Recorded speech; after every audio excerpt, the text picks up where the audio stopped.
Hello, my name is Chris Stefano. I'm an editor at the Mineralogical Record magazine, and welcome to the next episode of our podcast series with the Mineral Nation YouTube channel, talking about important mineralogical record articles with their authors. And today I have Mark Jacobson with me to talk about his article in the July-August of 2023 issue of the Mineralogical Record, talking about the discovery and preparation of the Dragon Gold specimen, this amazing piece that's on the cover of that issue. Hi, Mark, and welcome. Thank you. I'm happy to be here and basically explain an absolute iconic specimen that's just incomparable. You're not wrong there. I mean, whenever I think about fine gold specimens, the Dragon tops my list, and gold's not even a species that I find particularly exciting, but how can you not find this piece exciting?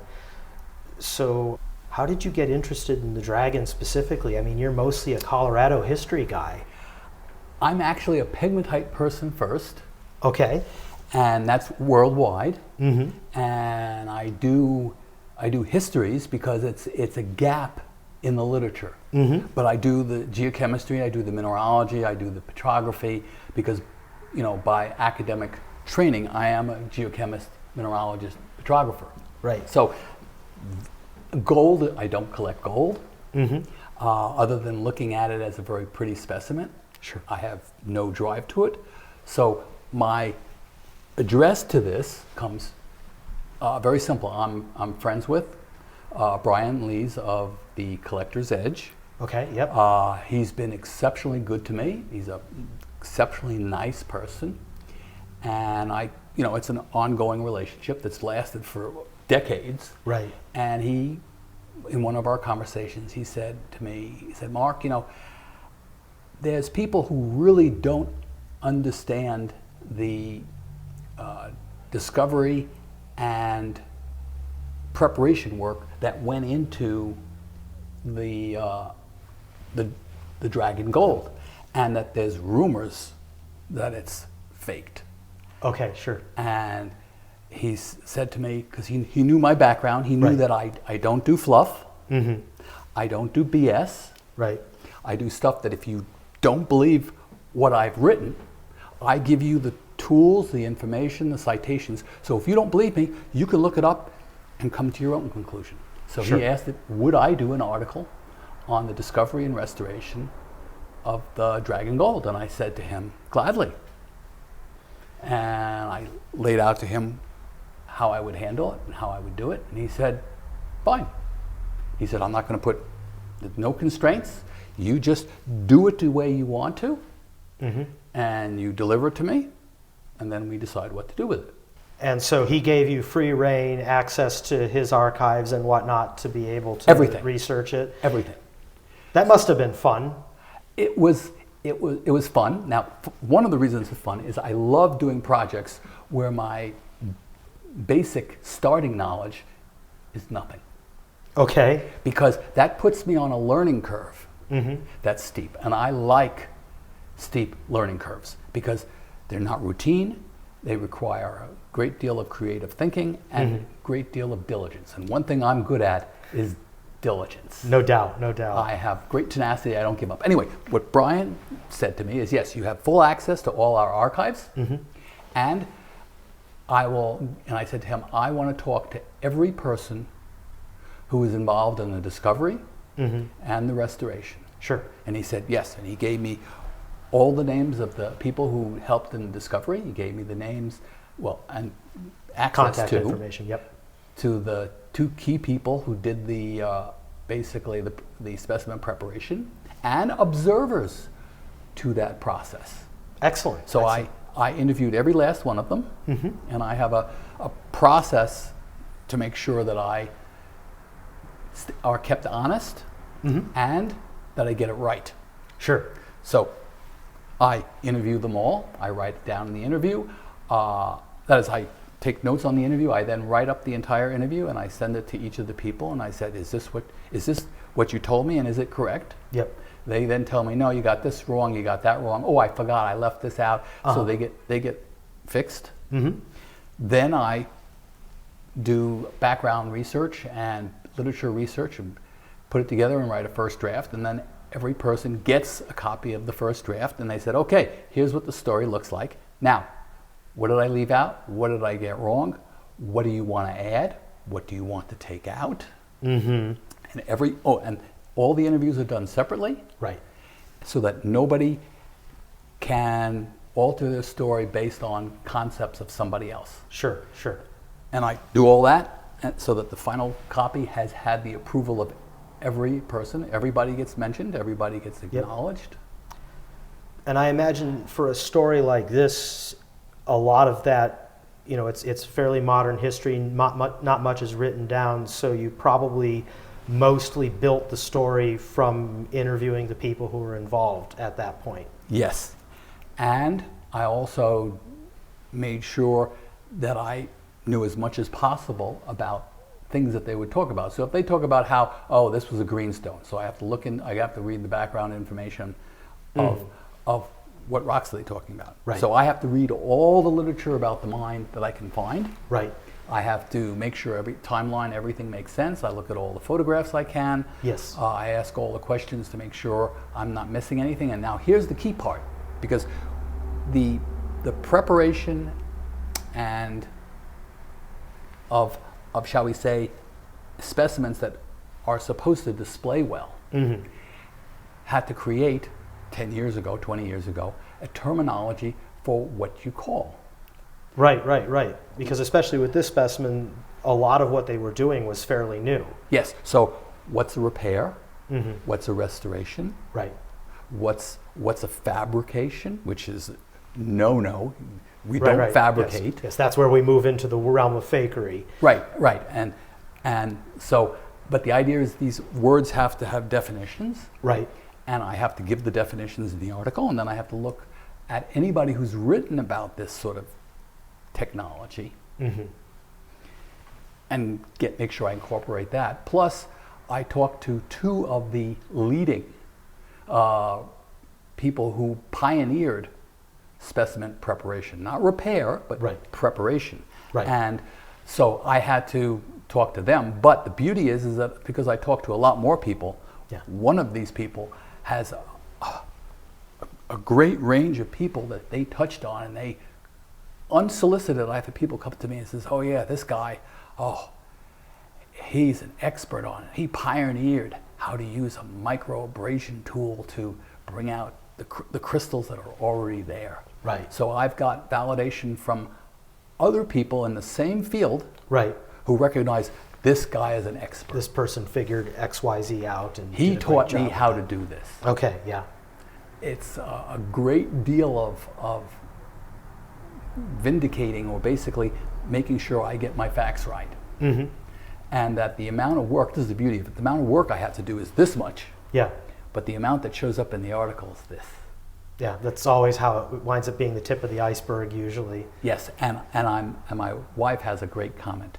Don't poke Mark with a question, because you ask a trivial question and I can go on with detail about it for half an hour, a lot more than you want.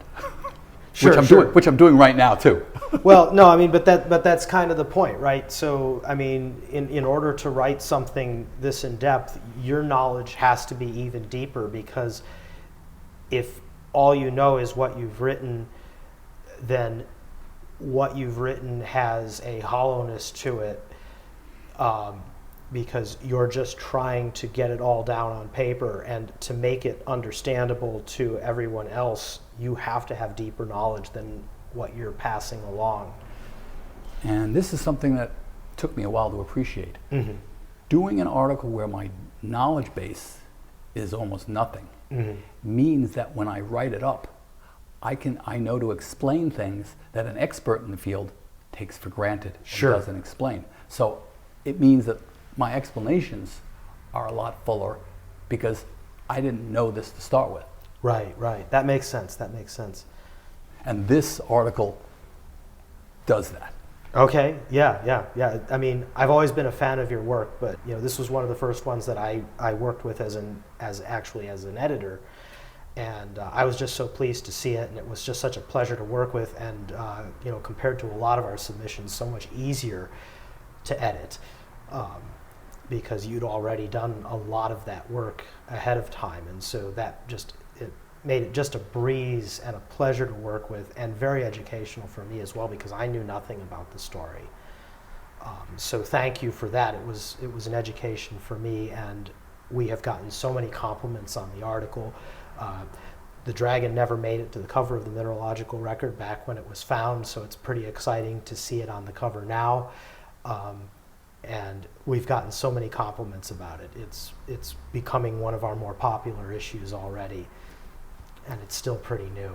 I went through my own photo archives and I found my own personal photograph of the dragon that I took the first time it was displayed in Denver. So as far as for putting this one together, it's a little different than a lot of what you do, because a lot of what you do is really dense, deep historical research, diving into old historical archives, whereas this was more interview-based than a lot of what you've done. Were there any particular challenges that you came across doing this? The biggest challenge was, and this is true when a lot of my projects do involve me doing interviews. Mm-hmm. The best interviews is I need to establish a relationship with the person I'm interviewing. Sure. Whether it's over the phone or whether it's in person. Right. And the best people who, shall we say, deliver an interview Mm-hmm. are those that feel that I'm their friend. Of course, yeah. Which is, so what it takes is building a friendship with these people, and that then allows them to open up. Mm-hmm. And they have to trust me. Right. Because some of the stuff where I'm doing recent histories Mm-hmm. is they're telling me, oh, I found this here, I found this there, but don't mention it. So I have to be very, very discreet in that information they give me. Mm-hmm. That they want to be kept secret, it's kept secret. Right. Right. That's very important. Which the other part is that I am as rigorously honest and transparent as possible, because what allows me to do these things Mm-hmm. is integrity. Yep. And my most valuable product, both to the magazine, to the people I work with, and to my own writing, is my integrity. Of course, of course. And hopefully I protect that very well, and as transparent as possible. So if someone reads this and doesn't understand something, it should be cited. Right. And I've utilized the photographs because Brian does an extremely excellent job of documenting everything as he goes. Yeah, they had really taken photos of every step of the way of their process, both finding it, extracting it, and prepping it. And that, you can see all of those images in the article, and it makes it a lot easier to follow the story, see what the specimen looked like right out of the ground, which is a lot less exciting than at the final, and realizing that, this is pretty much what it would have looked like when it first grew, but because of tectonic activity underground and whatnot, and the rigors of extracting it, it wound up not looking that way and required a fair amount of effort to clean it and, in fact, put it back together, right? But the fact that it's just a repair of what it originally looked like. Right. Yeah. A couple of the photographs are explicitly clear. Yep. About that the feet were there. Yeah.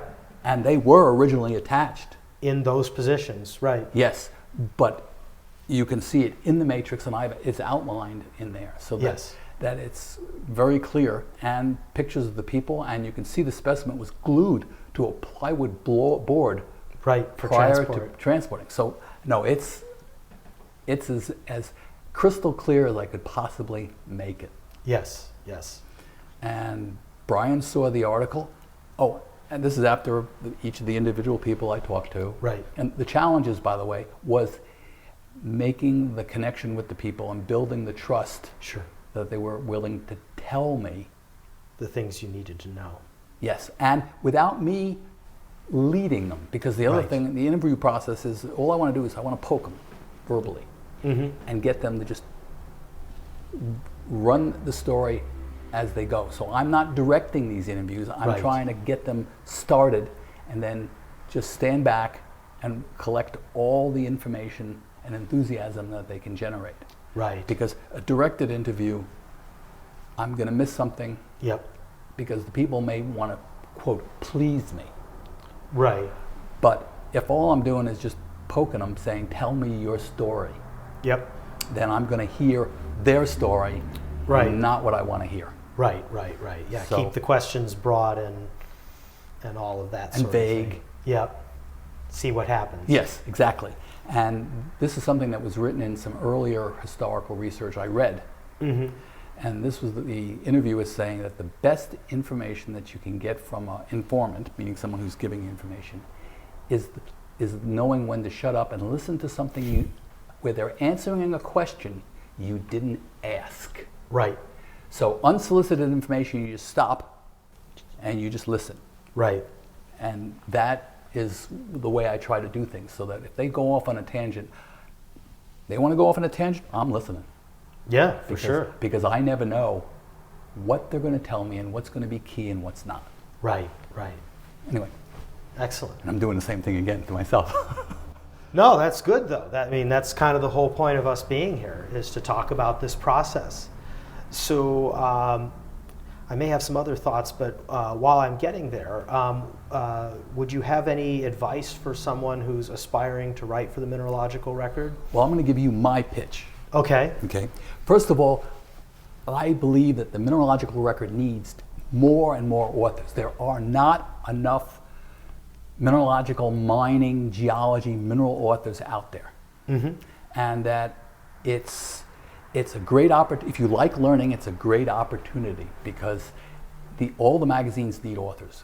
Yep. And they're more than happy to point you in the right direction, point you to the right person, so that the MR can facilitate you turning out an absolute magnificent article. Yeah. Even if you don't have a lot of skill, we really put a lot of time into helping new authors get to where you are. Yes. You didn't need much help, which was great. It made it really easy, but that's something that we can do for you. Yeah. And the other is that good reviewers, Mm-hmm. reviewers are not to be feared, because a reviewer's job is to make the author look as good as possible. Yep. And help keep you from embarrassing yourself. Exactly. And MR has great reviewers who know how to deliver suggestions. Yeah. If something's written, that you don't understand, you don't criticize it and say, well, you should have said this and you should have said that. No, that's no. You Yeah. simply say, I don't understand this. You need to clarify it more. Yep. So if you get a willing new author, Yeah. now the other part, this is for the author, is just because you haven't done it before, don't back away.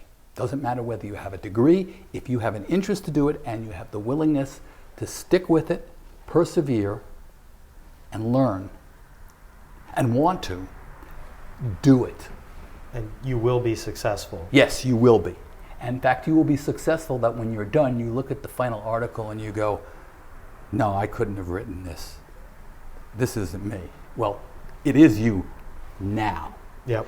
When you're done, you're not the same person you started with. And this is a good example with your work, that you don't have to be the expert, right? By doing this work, you will become the expert. So, you weren't the expert on this before, but you certainly are one of them now. It also means that a person who has an interest in this, they'll come to me and they say, oh, Mark, you ought to see this gold specimen. Or, Mark, you ought to see this. So it's a case of what happens is you then become a lightning rod for other people with that expertise that they want to share with you. Which means that my learning curve keeps getting bigger and bigger, because people come to me and unsolicited and tell me things that I want to hear and want to learn from. That's awesome. That's awesome. So it's a growing sense of, and I'm never bored. Yeah. And I'm never idle. So that is true. The problem of, what am I going to do with my time? No. Awesome. Yeah. So it's, like I said, I thoroughly endorse it. If you haven't done an article, you should, especially if you have a story you want to tell. Awesome. Thanks for that. I really appreciate it. So you've been a very prolific author over the years, Mark, and I'm wondering what else are you working on right now? You poked me. Okay, I've got a manuscript, 140,000 word manuscript on the Crystal Peak locality that does the history exhaustively. Okay, this is the Amazonites and smoky quartzes from Colorado, right? Yes, in the Crystal Peak area near the town of Florissant and the town of Lake George. It recounts the prehistory of indigenous people with their use of Amazonite. It includes the discovery by white settlers, all the way up to the present day. It has the geology, geography, and mineralogy of all of them, including origin of the name Amazonite, the cause of the green color, the cause of the smoky color in quartz. It has, as best I could do, it answers every question you could ask for. That's the big project. Now, I have lots of little projects. Yeah, that's a huge thing, right? That's probably going to be published as a book. Yes. Yes. And I know we've been talking a little bit about that, and there's a very good chance that will wind up being published by the Mineralogical Record, which we're very excited about. Yes, and it will be a book that if you want to know about the locality, you have to have this. It is not a repetition of what other people said that you've read. So there's tons of stuff in there that you will not find anywhere else. People's names, people's pictures, history. The archaeologists have never compiled all the accounts of Aboriginal use, meaning Indian use, of Amazonite and smoky quartz. So this is the first archaeological compilation that's ever been done. Not oral histories, which are mentioned mildly, but stuff that if they read it and they go, no, I don't believe this. Well, they can go follow the primary references and read for themselves. Wow. Yes, definitely something to look forward to. Any smaller things that we can hope for some articles? I've got a small research project on the Crystal Mountain Pegmatite District in Larimer County. Okay, I've got some small little presentations and articles on polyacite from worldwide localities. The only commercial ore of cesium. Right. It's the cesium analog to analcime, I believe. Yes, it is. And there's only, historically, I think there's only been 4 commercial deposits in the world. Tanquo, Sinclair, Bakita, and the Kukatuhai number 3 pegmatite in China. Those are the 4. Oh, interesting. Okay. Yeah. And most people leave out the Chinese locality. And I do not know why. Okay. Is it a newer discovery? No. It was discovered in the 20s and 30s. The Russians published about it.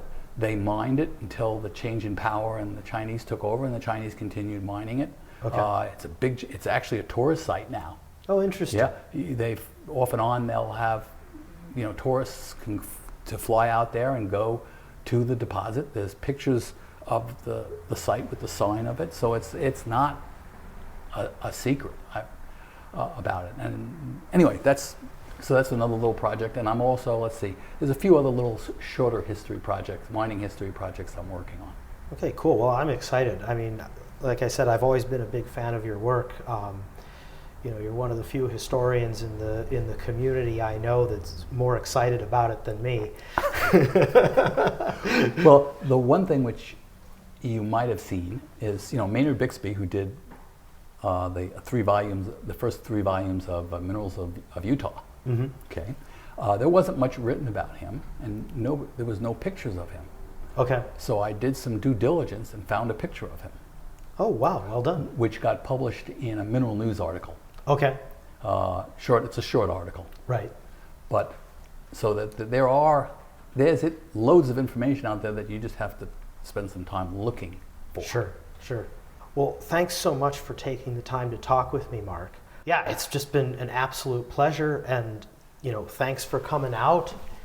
And For those of you who have not read the Dragon article, pick up a copy. I highly recommend it. It's a great read. Even if you don't particularly care about the specimen per se, understanding the work that goes into recovering an important mineral specimen and getting it ready for people to look at, it's something special, and I think it will change the way you look at your mineral specimens. I'd like to add something. The articles that appear in MR are individually researched by the authors. Mm-hmm. They're either subject matter experts on those articles, or they become them in doing the article. But the information that's in MR, most of it, cannot easily be found anywhere else, and in many cases can't be found anywhere else because it's by active participants in the discoveries and the write-ups of them. So that's true. Yeah. And there's no fluff. No. So if you've got specimens from a locality and you want to know about that locality, and that locality has been written up in MR, you've got to have the MR. That's where you go. As where you start. Yes. I mean, and that, of course, it's our goal to have everything be a definitive reference, and most of them do meet that criteria. Yes. And of course, I've been a subscriber, and I have a complete set going back to the first issue. I couldn't have said it any better. Thanks so much, Mark. Okay. It's been an absolute pleasure.